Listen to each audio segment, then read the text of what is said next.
Did you know that in some areas the cost of housing is skyrocketed to the point where many individuals are struggling to afford a place to live?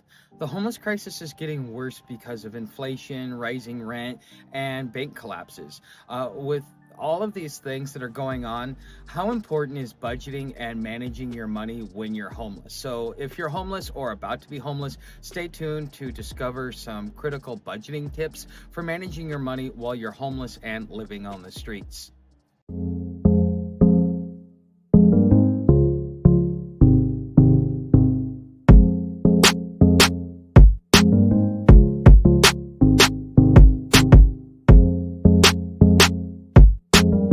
Today, we're going to talk about the critical topic of managing your money while you're homeless and why budgeting is key to finding affordable housing solutions during a time when rents are actually out of control. Being homeless comes with significant financial struggles. From the lack of stable income to the high cost of housing, many individuals face barriers in accessing affordable housing options. It's a challenging situation that requires careful financial planning and resourcefulness. Although the rental market may have skyrocketing rents, there are still ways to find affordable housing solutions. How can you navigate a tough situation like this? Here are some practical budgeting tips to help you out. Firstly, prioritize your expenses by focusing on essentials like hygiene. There are a lot of different places you can get hygiene products for free. And so you don't really have to worry about spending money on your hygiene products. Although it may not be your favorite brand, considering the circumstances, it's going to have to do. Anywhere that offers a shower to the homeless community generally will give you a new bar of soap, whether it be the tiny ones or an actual real bar of soap. Every once in a while, I'll get a bar of Zest. They'll also give you a toothbrush, toothpaste, free of charge. And, if you're a woman, they do give out feminine products, not just at the shower houses, but even the shelters and a lot of other places. So if you need feminine products, if you know something like that's about to come, you might want to go kind of get stocked up front because they do have a limited supply, but they're always everywhere whenever they're giving out free stuff to the homeless. When it comes to getting food, most cities feed at least once a day. Even if there are limited lines, there are homeless benefits such as food stamps. If you'd like to learn more about how to apply for benefits as a homeless person, on the end screen, I'm actually going to put that as how to apply for benefits for those of you that would like to know what kind of homeless benefits are out there for you. But food stamps is just one of the many benefits that you have access to as a homeless person.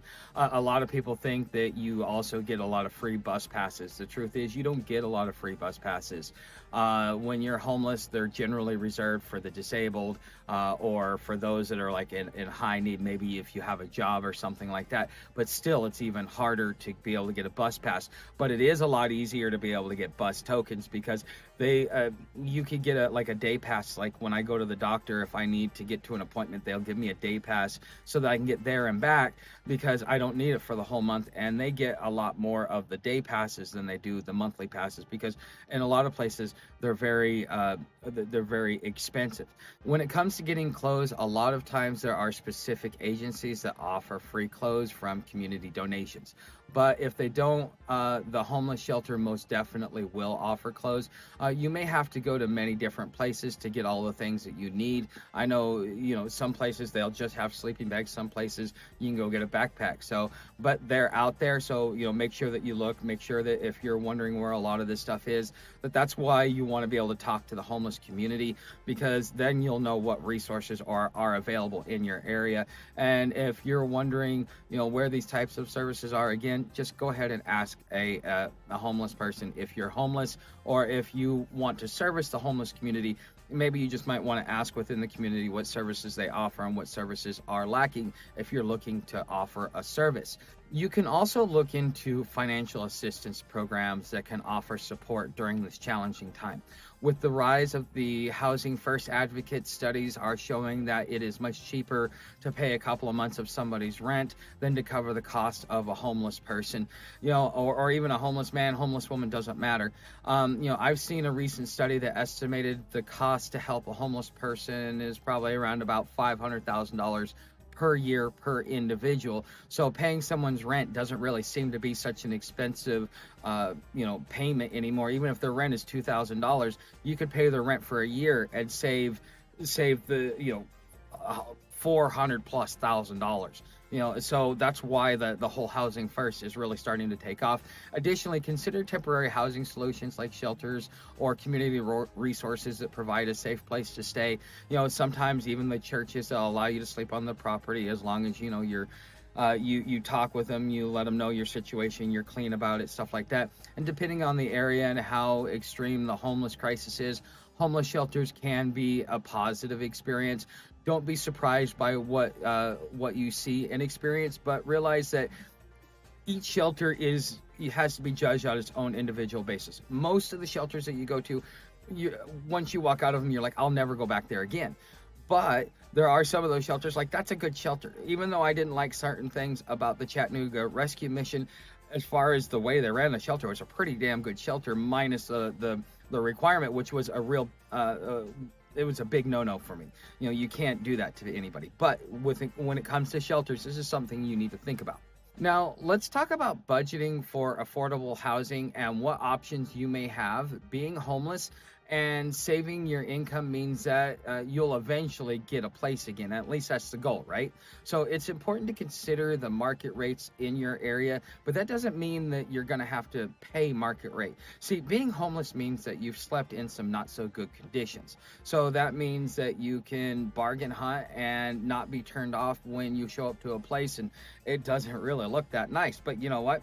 If the market rate is $350 and you can get it for $200, well, you know what, that allows you to get a roof over your head and actually have something and to work towards. So you are able to find some bargains out there because there are some really bad slumlords.